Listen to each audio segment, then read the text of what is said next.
മിഥുന്റെ റൈറ്റിംഗിൽ ആട് 3 ഏറ്റവും ഇൻട്രസ്റ്റിംഗ് ആയിട്ട് തോന്നിയത് എന്താ? സ്പോയിലേഴ്സ് ഇല്ലാതെ പറയുകയാണെങ്കിൽ. അല്ല, the way he have very complicated ആയിട്ടുള്ള ഒരു സ്റ്റോറി ലൈൻ, വളരെ അതിന് വളരെ ഒരു സാധാരണ ആൾക്കാർക്ക് മനസ്സിലാവുന്ന രീതിയിൽ മിഥുൻ അത് ട്രീറ്റ് ചെയ്ത് വിട്ടിട്ടുണ്ട്. സയൻസ് ഉണ്ടോ? സയൻസിൽ ഏത്? ഒരു തിയറി.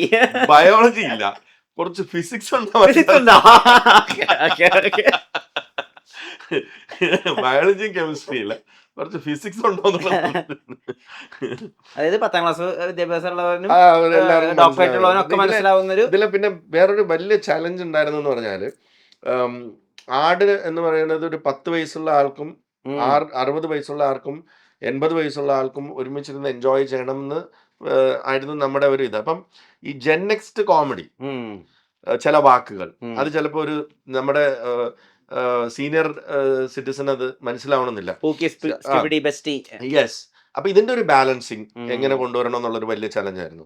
കാരണം ചളി എന്ന് പറഞ്ഞ വാക്ക് ഇപ്പം സോഷ്യൽ മീഡിയയിൽ അതും ആവാൻ പാടില്ല, എന്നാൽ ടോട്ടലി. അപ്പൊ ഇതെങ്ങനെയാണ് ഇത് ബാലൻസ് ചെയ്തൊരു സ്റ്റോറിയും പറയാനുണ്ട്.